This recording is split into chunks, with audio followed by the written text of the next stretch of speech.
Welcome, one and all, to PACIFIC414 Movie Review.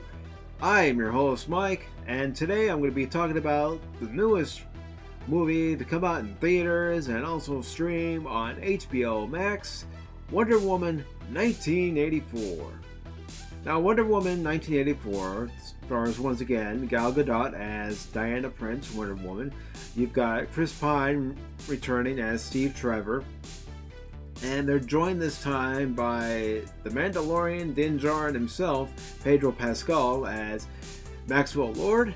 And then you have Kristen Wiig from Saturday Night Live, the 2016 reboot of Ghostbusters, as Barbara Minerva, also known as the Cheetah. This movie starts off with a jewelry heist, and one of the jewelry robbers in this heist is none other than Twisted Sister frontman Dean Snyder. They've just robbed this jewelry store of valuable jewelry, and there's panic, and there's a woman, and she screams gun, and it sends everybody into that said panic, and they're trying to escape and evade capture by the police. Well, Wonder Woman manages to thwart these would-be robbers and does all sorts of things. She uses her lasso to swing around. She rescues a few kids, sliding them over to some stuffed animals into safety. Even gives a cute little wink to this one little girl that she rescued who was with her mother. She manages to help the police apprehend the thieves. And one of the items that these thieves ended up taking from this jewelry store was this jewel from an ancient god, a god of deceit, a god of mischief, that would grant people wishes that they desired. But it would come at a cost. And that happens to characters played by Pedro Pascal, who's Maxwell Lord, as I previously mentioned, and Kristen Wiig, who plays Barbara Minerva, also known as the Cheetah. And when the two of them end up getting their hands on this particular item, they do make wishes. One of them being after she's attacked walking home from work in a park by a drunk on a park bench, is Barbara Minerva wishes to be like Diana. Beautiful, confident, strong, able to take care of herself. And meanwhile, the character played by Pedro Pascal, Maxwell Lord, wishes to be successful. At this point in his life, he's viewed as a loser. He's going through a divorce with his wife. They share custody of their son Alistair, and he wants his company to succeed because he only has one person working for him at his company because he's not making any money. They've been laying off people. He's looking for his success story, and he hasn't been able to find it. He's not able to find it until he gets his hand on this jewel that was taken in the heist of this jewelry store that was used as a front. And anyone that touches it and makes a wish, that wish comes true, and it costs somebody something they hold most dear. Well, for Maxwell Lord, it was, his family. He feels that he's a failure to his son, and one of the things he wishes for when he gets a hand on the jewel, thanks to Barbara Minerva, is to become a success. And that ends up happening in this movie. Barbara Minerva, she wants to be like Diana.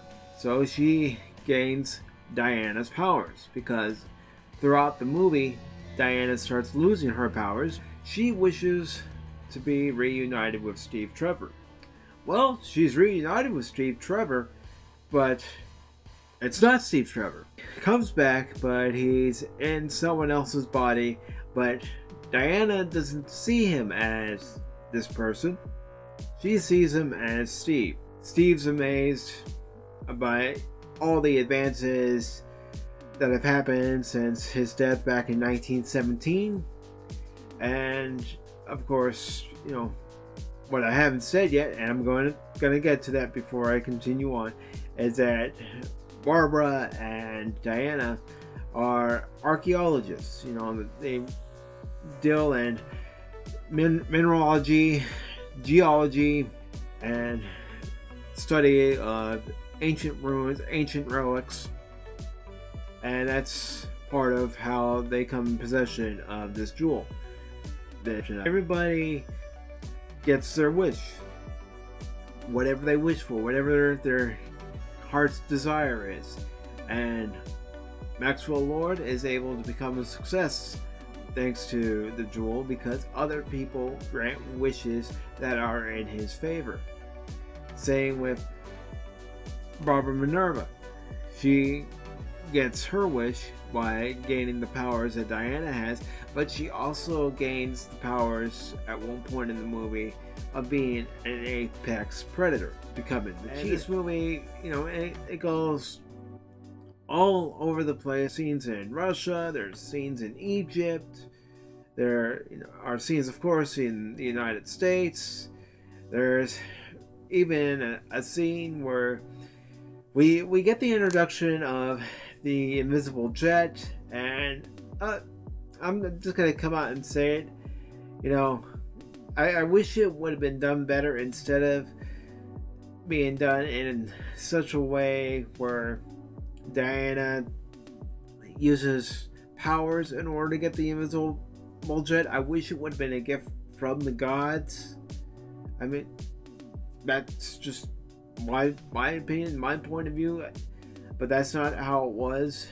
You know, Diana's able to put her hands on the dashboard of this plane, and the plane manages to disappear in the scene where, you know, she and Steve are taking off on the plane.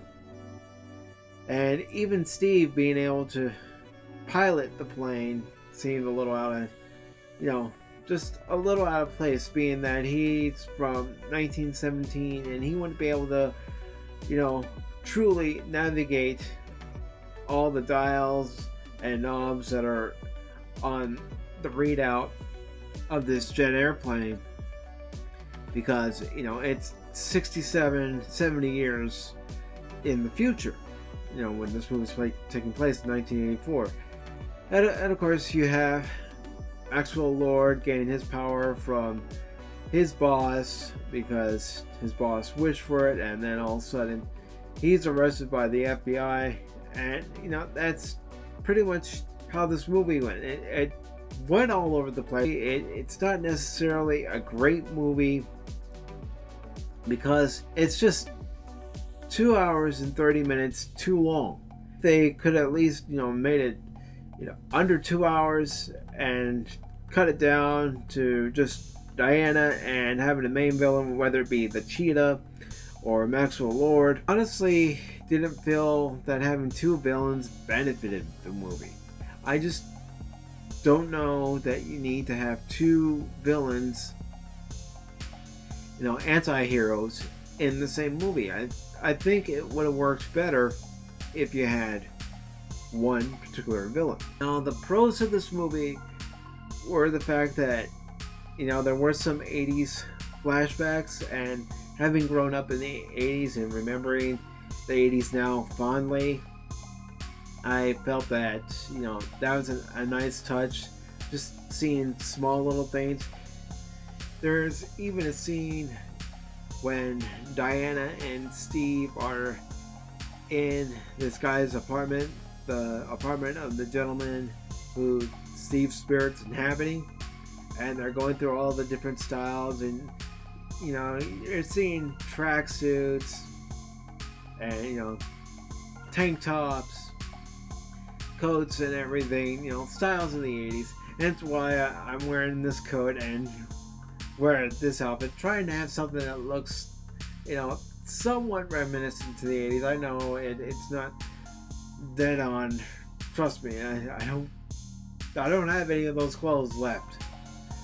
But anyway, that was nice, and the romance between Steve and Diana, that was nice, because you could get the sense of how much Diana especially still loves Steve, still miss Steve, because you see a scene where she's dining alone, and she's even asked by a waiter if she's going to be joined by anybody, and she says that she's dining alone, and you can see the sadness on her face. You can see that she misses Steve, and that was a nice touch. But I did feel that, again, and I'm gonna keep saying it, that it was the runtime of this movie. Now, I had seen that there were some political points put in this movie, about Trump and everything. I suppose you could say that Maxwell Lord was supposed to be like Trump with blonde hair and everything. But honestly, if you just want to attribute it to being a businessman who wasn't all successful, then all of a sudden became a success out of nowhere, I guess you could put it that way. I don't know. I didn't see it. Maybe it's because I wasn't really looking for it. And truth is, I didn't really care. But all in all, this movie's an okay movie. I don't know that I would have necessarily rushed out to the theater to pay for it. Yeah, I did pay for the subscription to HBOMAX, which I'm only going to do for this month, and then I'm going to call it the day, because there's really not much on the service to really warrant keeping the subscription. But as far as Wonder Woman 1984, it was okay. It's not one that I feel I need to rush out and buy when it comes out on Blu-ray and DVD. I probably will eventually, but not at the very start. It's a movie where if it's on, I'll watch it.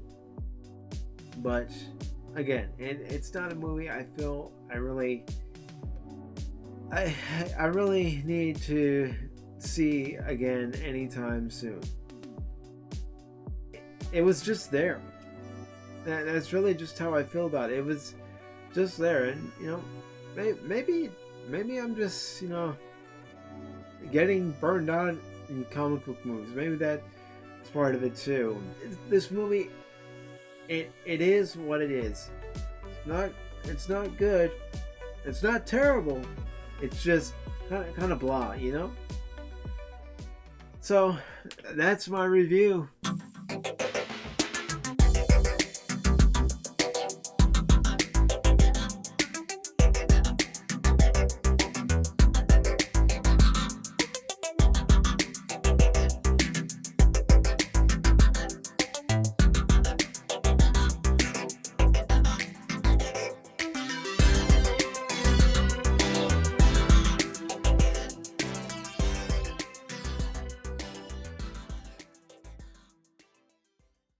Alright, I've got one last thing to add. Did I like Wonder Woman 1984 better than Wonder Woman 2017? I just felt the first Wonder Woman was a better overall movie. Definitely liked Wonder Woman better than Captain Marvel. But, they're two completely different movies, two completely different origin stories as far as those are concerned. But as far as Wonder Woman and Wonder Woman 1984, I like the first one better. This is definitely a case where the sequel isn't as good as its predecessor, and that's my final thought.